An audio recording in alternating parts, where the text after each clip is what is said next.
की पूजन होती है ठंडे समय में, शीतल समय में। शीतला माता ने ये नहीं किया कि रोटी बना के उठो और थाली लेके लाइन में लग जाओ। तुम देखना शीतला माता की पूजन करने लोग जाते ना शीतला सप्तमी शीतला अष्टमी पे, बस 11 बजे तक तो रोटी बनाती रहेगी, सामान बनाती रहेगी। 1-1.5 घंटा में ठंडा हुआ, 12:30 बजे उठ के सीधे लाइन में लग जाएगी, जल्दी से पूजन करके सो जाऊंगी, काम खत्म। शीतला माता ने भी सोच लिया बस तूने मुझे बेवकूफ बनाया, अब रुक जा तू। 11 बजे तक भोजन बनाया, 10 बजे तक भोजन बनाया, 1 बजे रात को लाइन में लग गई पूजन करने के लिए। 1 बजे रात को न जाने किसने फैला दी कि 1 बजे रात को लग जाओ लाइन में, सुबह तक पूजन करके अपने घर आ जाओ, फिर आराम से आके सो जाओ। अब इतनी जल्दी क्या है भगवान के पूजन की? माँ की पूजन करने जा रहे हो, माता से लाड़ लड़ाने जा रहे हो, अपनी माता से अपने दिल की बात कहने के लिए जा रहे हो, अपने स्नेह की बात कहने के लिए जा रहे हो, तो धीरे धीरे प्रेमवश आनंद से माता की आराधना शीतल समय में, ठंडे समय में।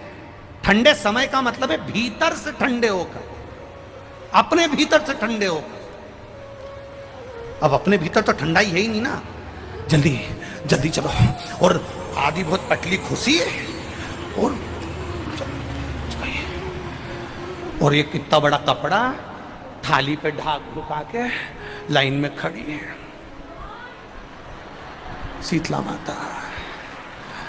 शीतला माता या हाथ में लोटा या हाथ में थाली, और इतनी देर में पड़ोसन निकल के बाजू में से जा रही थी और लोटा थोड़ा सा ढुल गया।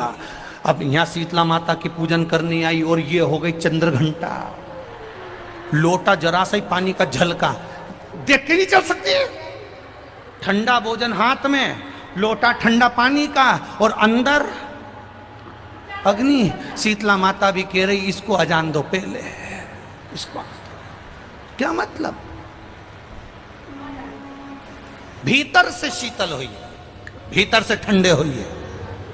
चित्त वृत्ति मन जब भीतर से शीतल होगा, ठंडा होगा, तो मेरी शीतला माता, तुमने पूजन करा ना करा, मेरी शीतला माता प्रसन्न हो जाएगी। बस भीतर से शीतल होगी, ठंडे होगी भीतर से।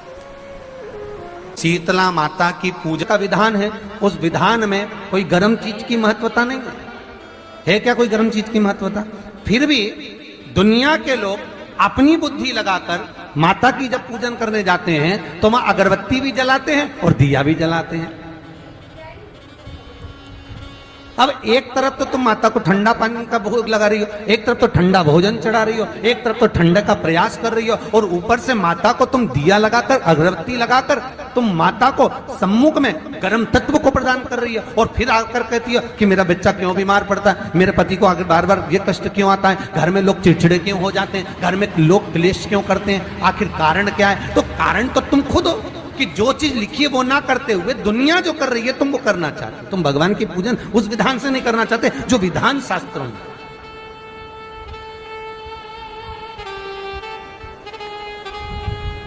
जो शास्त्रार्थ विधान कहता है। महाराज, शीतला माता की पूजन में कहीं ऐसा लिखा है कि तुम दिया लगाना, अगरबत्ती लगाना? शीतला माता की पूजन में लिखा है 1 लोटा पानी लेना, उस जल में पुष्प आदि लेकर माता को ठंडा भोजन का सुंदर भाव से माता का स्नान कराकर पूजन करना, अर्चना करना, कुंकू चावल रोली मोली जो चढ़ा सकते हो, चुनरी वस्त्र आदि जो चढ़ाना हो चढ़ाओ। पर यह नहीं लिखा कि तुम दिया भी लगाना कि अगरबत्ती भी लगाना, क्योंकि गर्म तत्व वहां चाहिए माता। वो शीतल है, शीतला। और अगर तुम दिया लगा भी रहे हो, मान लो दिया अगर तुम लगा भी रहे हो तो उसके सम्मुख ना लगे, उससे दूर, बहुत दूर। एक शीतल आरती होती है, मेरी जीजियों बड़े सावधानी से सुनिएगा। एक शीतल आरती होती है। कभी अगर तुम्हारे जीवन में अगर कभी तुमको ऐसा लगे कि रोग बड़ा भारी हो चुका है और बहुत भारी रोग मुझे घेरता जा रहा है, या डॉक्टर को दिखाने जा रहे हो और तुम्हें ऐसा लग रहा है कि डॉक्टर कोई बड़ी बीमारी बताएगा, तो उस समय पर शीतल आरती का प्रयोग करें। एक पुष्प हाथ की हथेली में रख लीजिए, एक पुष्प हाथ की हथेली में रख लीजिए, और यहां तक शास्त्र कहता है अगर हो सके तो आंकड़े का अगर पुष्प मिल जाए, तुम्हारे यहाँ क्या बोलते हैं उसको, मंदार का फूल, आंकड़े का फूल, अकौए का फूल जो शंकर भगवान पे चढ़ता है, छोटा सा होता है, घुंघरू जैसा होता है वो, उसको तुम्हारे यहाँ क्या बोलते हैं हरियाणा में? आग का ही पुष्प बोलते हैं। आग का पुष्प मिल जाए तो ज्यादा अच्छा है।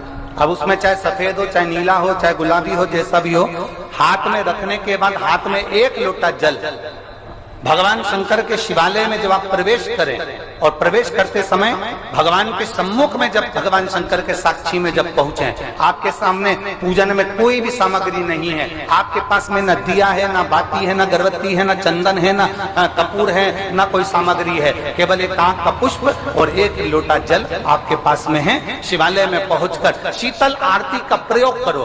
11 बार भगवान शंकर के 11 रुद्रों का स्मरण कर जब 11 बार शंकर के शिवलिंग के ऊपर से नीचे तक वो कलश को जब घुमाया जाता है, और घुमाने के बाद वो आग का जो पुष्प है वो अशोक सुंदरी वाली जगह पर समर्पित कर भगवान शंकर को जो जल चढ़ाया जाता है, जो जल समर्पित किया जाता है, डॉक्टर भले तुमसे कह रहा हो कि तुम्हें बड़ी बीमारी के चांस हैं, आप जाकर एक बार चेक कराना, तुम्हें वो बड़ी बीमारी निकलेगी ही नहीं, उस रोग से तुम मुक्त हो। इसको शीतल आरती का प्रयोग किया गया।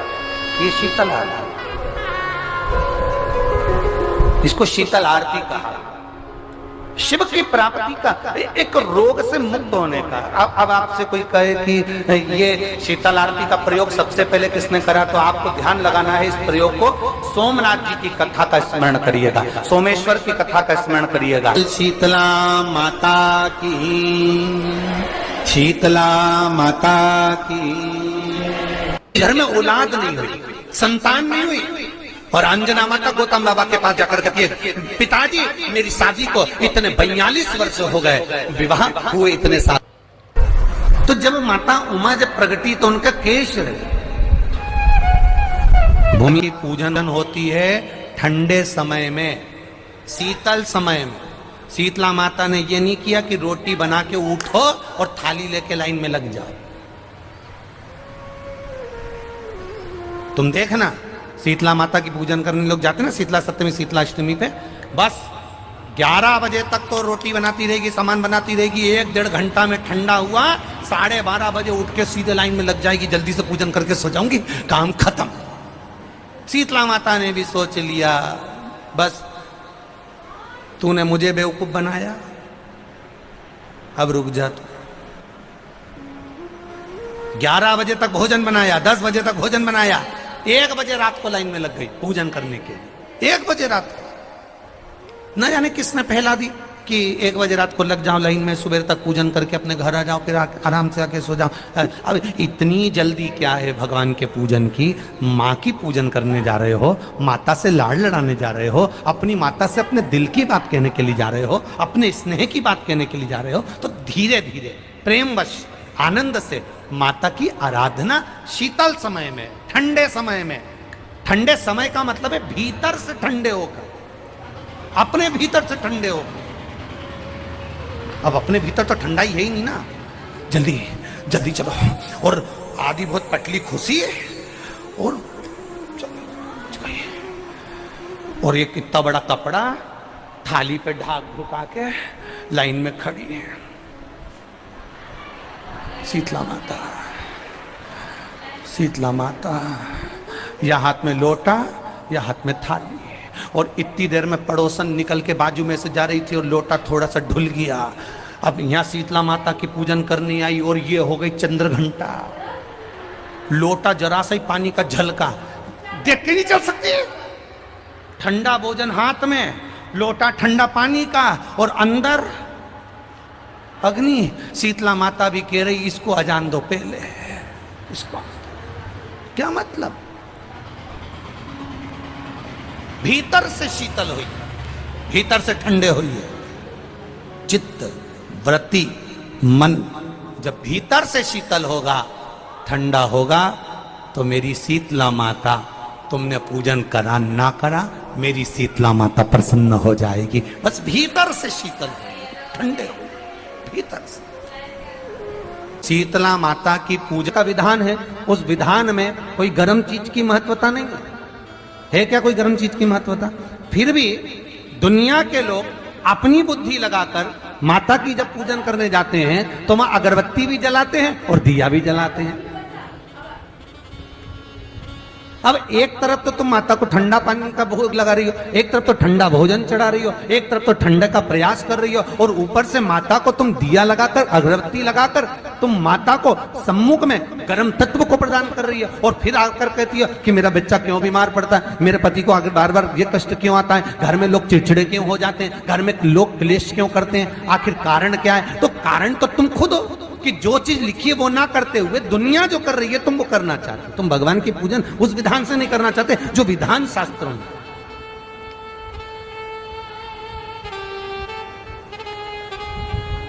जो शास्त्रार्थ विधान कहता है।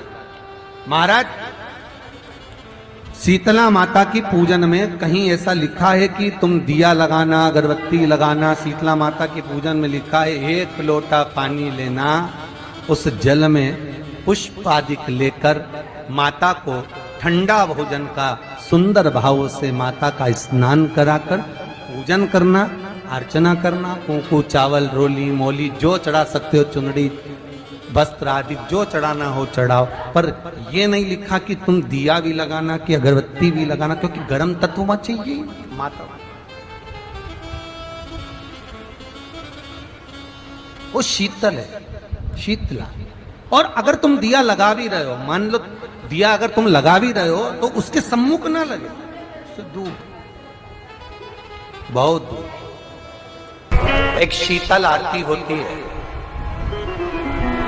मेरी जीजियों बड़े सावधानी से सुनिएगा। एक शीतल आरती होती है। कभी अगर तुम्हारे जीवन में अगर कभी तुमको ऐसा लगे कि रोग बड़ा भारी हो चुका है और बहुत भारी रोग मुझे घेरता जा रहा है, या डॉक्टर को दिखाने जा रहे हो और तुम्हें ऐसा लग रहा है कि डॉक्टर कोई बड़ी बीमारी बताएगा, तो उस समय पर शीतल आरती का प्रयोग करें। एक पुष्प हाथ की हथेली में रख लीजिए, एक पुष्प हाथ की हथेली में रख लीजिए,